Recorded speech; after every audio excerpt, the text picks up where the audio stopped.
اعوذ باللہ من الشیطان الرجیم بسم اللہ الرحمن الرحیم اللہم صلی علی سیدنا محمد معدن الجود والکرم وآلہ وسلم۔ سامعین و ناظرین اکرام، السلام علیکم ورحمۃ اللہ وبرکاتہ۔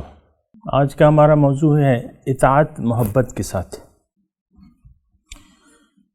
اللہ تعالیٰ نے انسان کو جس مقصد کے لیے پیدا کیا ہے، یہ بات نوٹ کر لیں کہ اس کی جو حصول ہے، یعنی مقصد کے حصول کے لیے ضروری ہے کہ ہم اللہ تعالیٰ کی کامل اطاعت اختیار کر لیں، یعنی اللہ تعالیٰ کے حکم کے مطابق زندگی گزاریں۔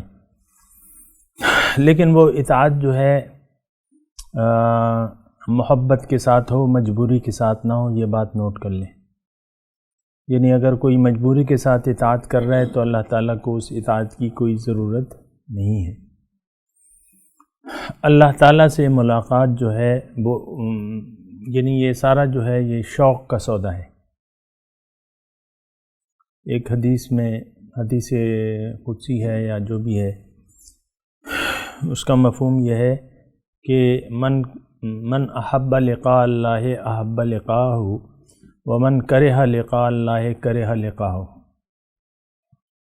کہ جس نے اللہ تعالیٰ کی ملاقات کو پسند کیا تو اللہ تعالیٰ بھی اس کی ملاقات کو پسند کرے گا، اور جس نے ناگوار سمجھا اللہ تعالیٰ کی ملاقات کو، اللہ تعالیٰ بھی اس کی ملاقات کو ناگوار سمجھے گا۔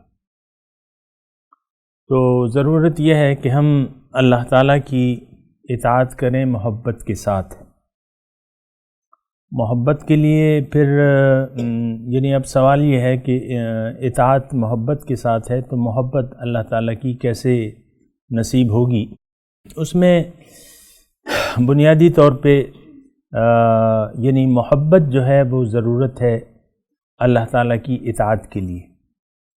عام طور پہ یہ دیکھا گیا ہے، یا انسان جو فطری طور پہ ہے، اس کا جھکاؤ جو ہے مادے کی طرف ہوتا ہے، ظاہر کی طرف ہوتا ہے، مٹیریل کی طرف ہوتا ہے، اور یہ انہی چیزوں سے محبت کرتا ہے یا کرنا چاہتا ہے جو اس کو نظر آ رہی ہیں۔ لیکن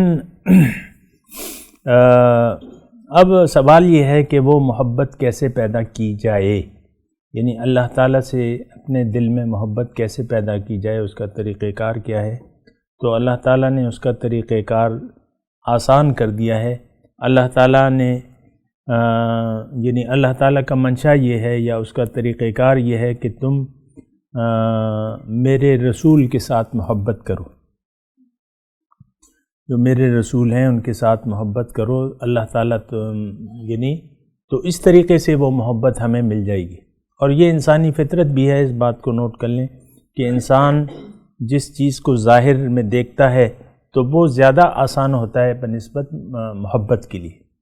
مثال کے طور پہ ایک نوجوان لڑکا ہے، اس سے کہا جاتا ہے کہ تم فلاں لڑکی سے، نام لے کے کہا جاتا ہے کہ فلاں سے محبت کرو۔ مثال کے لیے عرض کر رہا ہوں سمجھنے کے لیے۔ اب اس کو شکل نہیں دکھائی جاتی، تو آپ کیا سمجھتے ہیں کہ اس سے وہ محبت کرنے لگے گا جس کی وہ شکل نہ دیکھے؟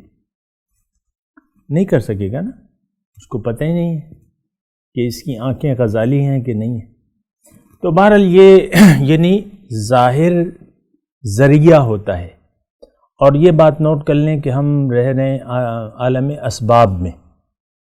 ہر چیز کے لیے ایک سبب ہے، ظاہری جو کچھ ہم زندگی گزار رہے ہیں ہر چیز کے لیے کرنے والا اللہ تعالیٰ کی ذات ہے، لیکن اس کے لیے اسباب مقرر ہیں۔ اب بیماری ہے، شفا دینے والا اللہ تعالیٰ کی ذات ہے، لیکن پھر اس کے لیے اسباب ہیں، اسپتال ہیں، ڈاکٹر ہیں۔ تو اسی طرح جو کچھ بھی ہے، لیکن یہ بات نوٹ کر لیں کہ ہم رہ رہے ہیں کہاں پہ؟ عالم اسباب میں۔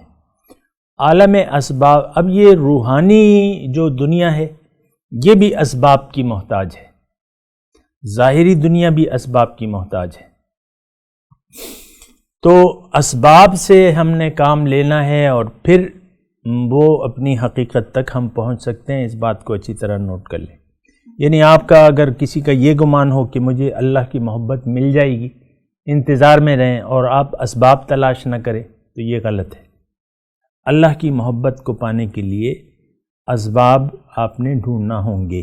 وما علینا الا البلاغ المبین۔